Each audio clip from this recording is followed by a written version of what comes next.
Sorry అండి. ఏమనుకుంటున్నావురా? ఇల్లు అనుకుంటున్నావు, రోడ్డు అనుకుంటున్నావు? కింద పడి చచ్చిపోతే ఏం చేస్తావురా? చెప్పరా, చెప్పు. నా కుటుంబం పరిస్థితి ఏంట్రా? అయినా అమ్మాయి పక్కన ఉంటే ఒళ్ళుపై తెలియకుండా సారీ, మా హస్బెండ్ చేసిన పొరపాటే. దానికి నేను సారీ చెప్తున్నాను.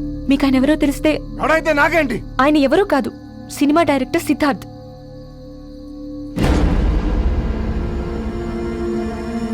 సారీ సార్, ఏదో ఆవేశంలో చేసేసుకున్నాను.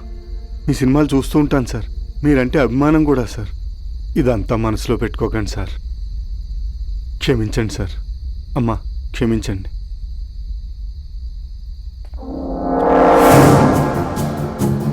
సిద్ధార్థ్,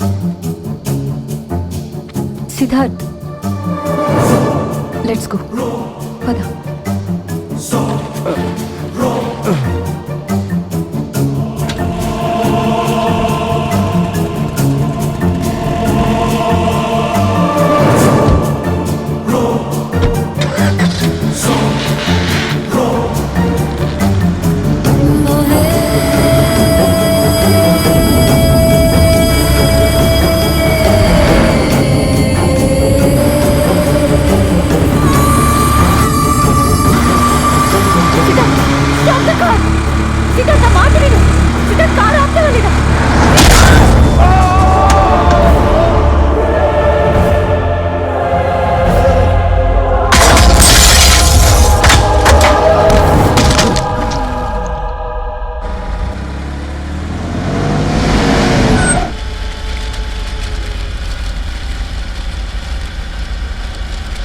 సారీ.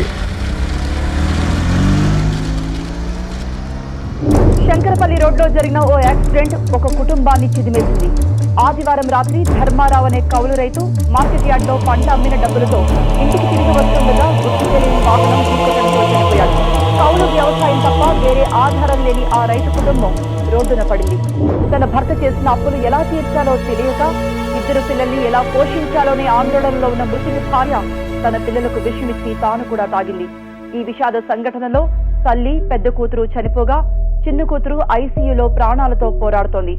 ఇప్పటికే 2 రోజులుగా మృతదేహాలు మార్చిరీలో ఉండటంతో కోమాలో ఉన్న ఆ పాపను కోర్టు పర్మిషన్ తో 1 నిమిషం పాటు స్పృహలోకి తీసుకొచ్చి కుటుంబ సభ్యుల డెడ్ బాడీలను ఆఖరిసారిగా చూపించడానికి వైద్యులు అంతా సిద్ధం చేస్తున్నారు.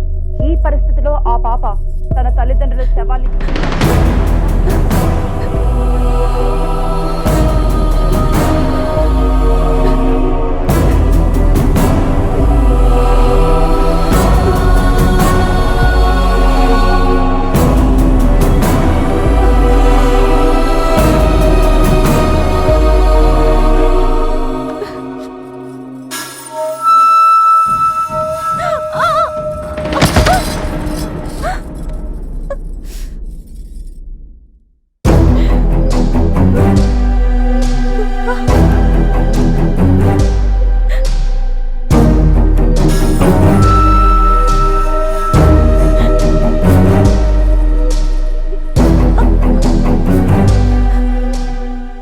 కూడా చెప్పకుండా ఎక్కడికి వెళ్ళిపోతున్నావు అంజలి.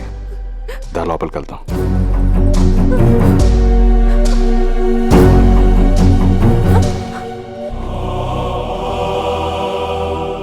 అలా భయంగా చూడకంజలి, నేను తట్టుకోలేను.